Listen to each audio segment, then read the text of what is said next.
everybody, this is Amanda at Amanda's Booktopia, and well, I was supposed to have done a May wrap-up already, and I have not posted one yet because I haven't filmed in a while and I am overdue for some filming. So I'm finally going to be showing off all the books I read for May, and I'll give short reviews, what I thought of it, and my ratings and everything. And well, my editor is currently out of town as of yesterday, going into this Saturday, which I believe is the 17th. Yes, the 17th. And mind you, we're in the middle of June already, and I have not done this yet. So I definitely apologize. It has taken me this long to give you guys my wrap up for May. And this is everything, well, that I mostly read for May. There's some others that I do not have in this stack. The only reason being, it would be way too high, and for many reasons, which I will tell you shortly. But this is just the part of the main pile. So let's go through just the main pile, shall we?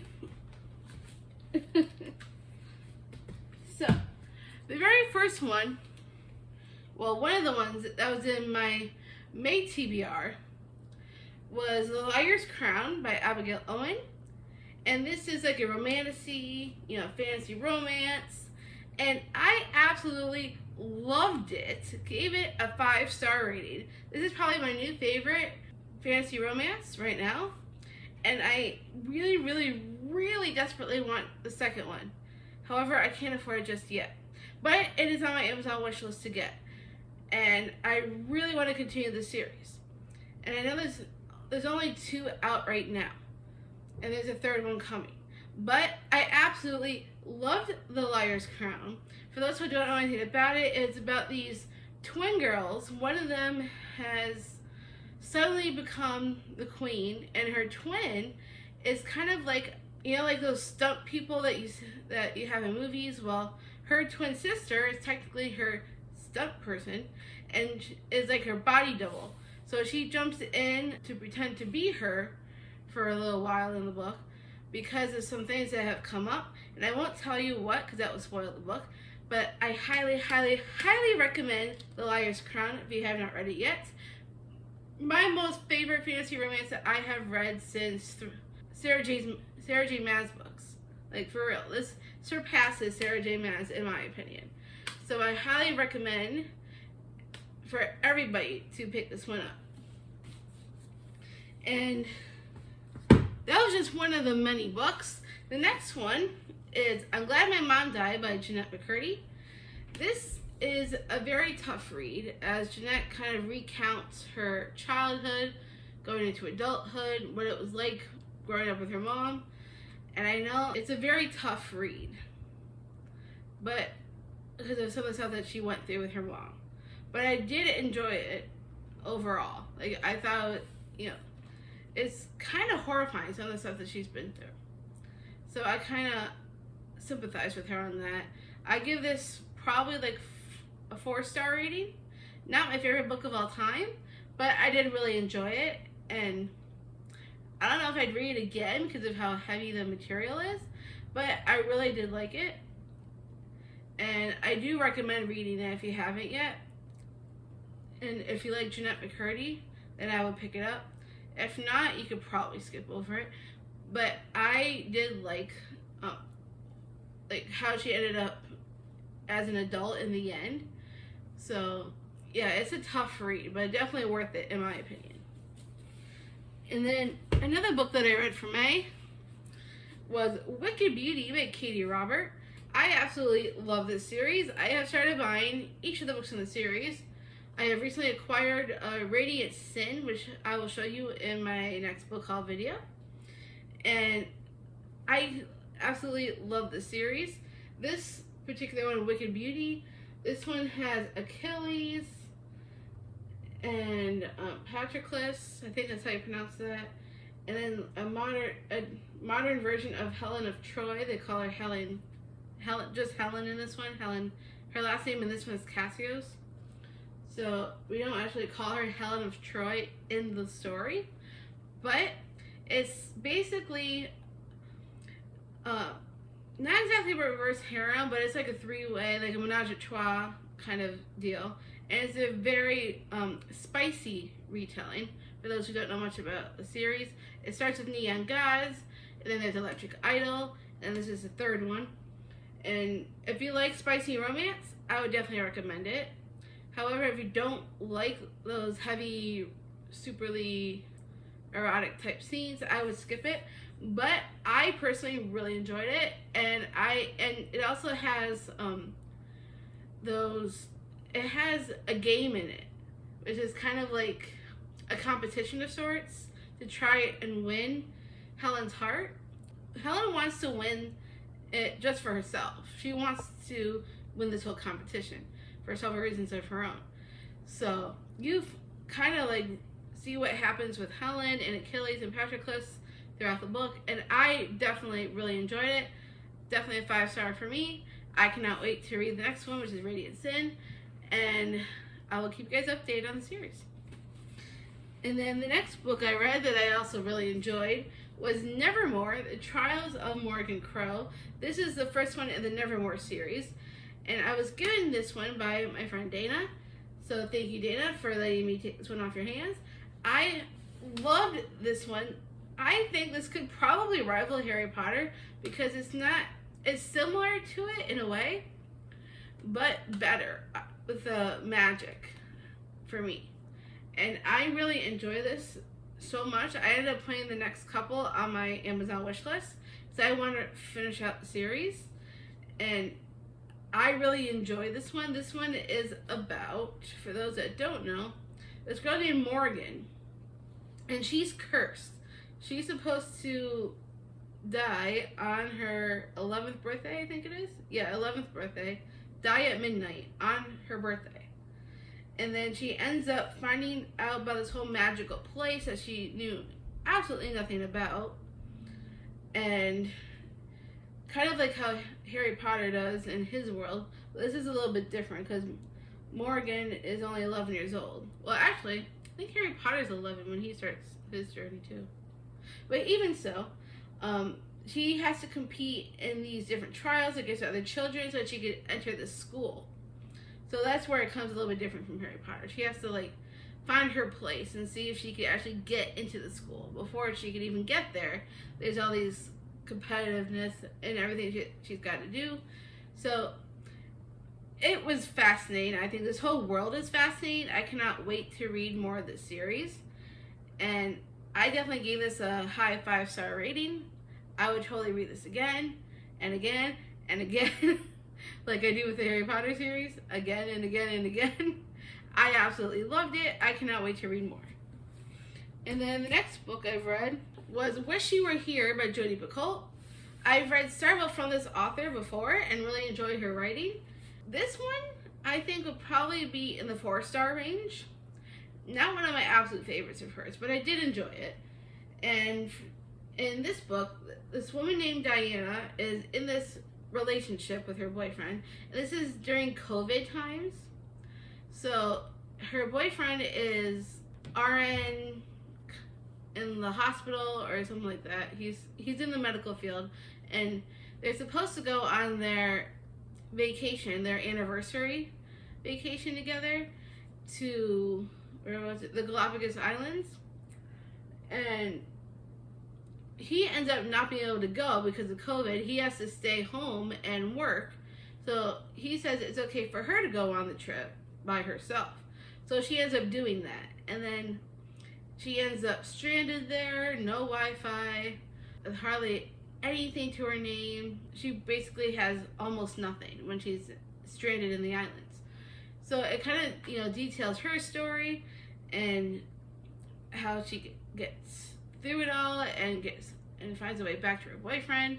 And I did like the story. It was a very interesting take with COVID being the center of the book. It was very interesting. It wasn't my absolute favorite of hers, but I did enjoy it. So I give it a 4-star rating for that reason alone. I don't know if I'd read it again though. I'll probably hand this off to somebody else next. But I did think it was a pretty good story. And then the next one I read was Kenograph by Anna Huang. And I haven't even read her Twisted series yet. And I know this is kind of like a spin-off of the Twisted series. But this was my first book of hers. And I actually really did enjoy it. It was not what I expected. I thought it was going to be more like, I thought Dante was going to be like an alpha hole. Like, strong. Because I recently read a Sophie Lark book called from the Brutal Birthright series, the very first one. And I wasn't crazy about that one so much. I didn't like the main character so much.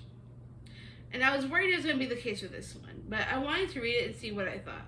And it was actually the complete opposite of my experience with the Sophie Lark book. So I absolutely really enjoy this. I don't know if I'd read it again, but I do want to read the rest of the series. So maybe I'll borrow it from the library or through Libby or something. And I thought this was a pretty decent story. It has Vivian and Dante, and it's like an arranged marriage trope for a lot of strange reasons, in my opinion. But I actually did enjoy it. It wasn't as bad as I thought it would be, because I usually have not been much into romance lately. But I gave it a 4-star rating, and I think I will probably read more of her books. Probably not physically buy them as much, but I do want to read more of hers. So I'll probably at some point get her other books, like from the library probably. I did really like this, so 4-star story in my opinion. And then the next book I read was How to Survive Your Murder by Danielle Valentine. This is kind of like a spin-off of the movie Scream and Texas Chainsaw Massacre, kind of like the two kind of combined a little bit. And because there's a character in here that's a lot like Sydney from Scream. And well, the main girl kind of travels back in time because her sister gets murdered, and then she wakes up like a year before the incident happened, and she kind of like goes on this journey to find out who it was that actually killed her sister. And I thought it was a pretty good story. I enjoyed the ride. I expected it to be kind of corny, so I didn't have super high expectations going into it, and I just went with the ride. I enjoyed it. However, the ending, I was not crazy about the ending. I mean, we read this for Thrills and Chills for Dana's book club, which we had a whole live show about, and I'll link the live show in the description if you want to check it out. We discussed this book, and some of us had higher ratings, some of us had lower ratings. I kind of gave it like a 4-star, only because I knew it was going to be kind of corny going into it, but I wasn't crazy about how it ended, and that was the only reason why I gave it a 4-star instead of 5. Maybe because I wasn't crazy about the direction it went in, but it was fun. I enjoyed it, so 4 stars for sure. And then the next book I read was my lowest rated out of all these books, and that's Full Day Notes from High School by Matt Boren. How to describe this book? It was very high school. Very, very high school. All the characters are in high school. This takes place in like 1991 and 1992. This girl named Tara. So it's like writing, it's kind of like how you write notes in high school and you pass them back and forth. This is kind of the same concept. They're all written as notes to each other, as the different characters. And well, I wasn't really crazy about the characters. Well, some of them were okay. Some of them were not so bad. However, the main girl, Tara, I felt was very, very stuck up and very, spoiled. That's the word, spoiled. She's very spoiled, very stuck up, very, like, self-centered in a way. And that's the whole reason why I probably didn't like this so much. And there's supposed to be some evolution towards, like, there was some evolution in her character a little bit, but then she reverted right back to how she was, and I'm like, are you kidding me? So for that reason is why I gave this like a 2.5-star rating. Goodreads does not do half-star ratings, so I made it a 2. on Goodreads, but on Storygraph I labeled it 2.5 because the plot wasn't terrible. I just did not like her, Tara, the main character, and some of the other characters were for me. And I'm ready to give this away at this point. So this will probably be my next unhaul when I do another one of these. I just wasn't too crazy about it, so that's the reason why I gave it a 2.5 star rating. And then the next book was The House of Salt and Sorrows by Aaron A. Craig. And I actually really enjoyed this book. I'm not sure if I give it a 4.5 or a 5. Somewhere in that range. I absolutely love this story. I already have the second one on my Amazon wish list. And for those that don't know, it's about this girl named Anale. And she is living in this town with her family. Unfortunately, her mom passed, and then some of her sisters also passed. And each death is more tragic than the last. And then there's all kinds of weird things going on. And she has these visions of ghosts. And she's trying to figure out what really happened to her sister and some of her other sisters. It just is kind of twisted up in this like mystical mystery in a way. There's some magical elements, there's some paranormal elements, there's mystery. So she's trying to figure out what happened with her sisters. And I thought it was a very fascinating story, and I cannot wait to continue in the series. The second one is takes place several years after this one. So I'm looking forward to seeing what happens with the remaining sisters in the next book. So I definitely recommend picking up this book if you haven't yet. And definitely, I would think if you have this and haven't read it yet, please pick it up because I want to read this book. I really enjoyed it. It was definitely 4.5 to 5 star range for me. So very, very good. And that's just my main TBR for May. I ended up adding more books because I crushed this TBR, man. And so for that reason is why I added this book. My fiance got it for me a while back. And he really wanted me to read it because I read the other books in the series. And he wanted to read this with me, so we ended up reading it together. And that is For You and Only You by Caroline Kepnes. I absolutely loved the You series. I read the first 3 and loved them.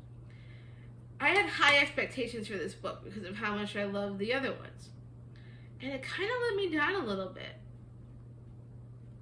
I understood why the author did what she did with Joe. However, it didn't give me the same excitement. I wasn't on the edge of my seat. And I really wanted to be.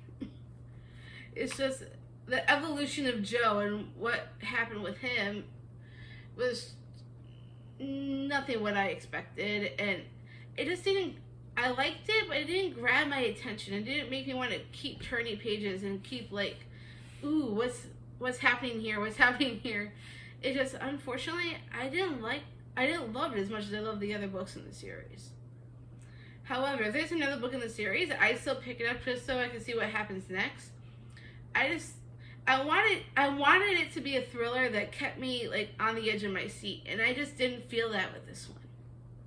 That's probably the reason why I gave it a 3-star rating in the end. I mean, it was still a good story. I liked the evolution a little bit of Joe. It was a very interesting twist. Some of the choices that Joe made were not what I expected.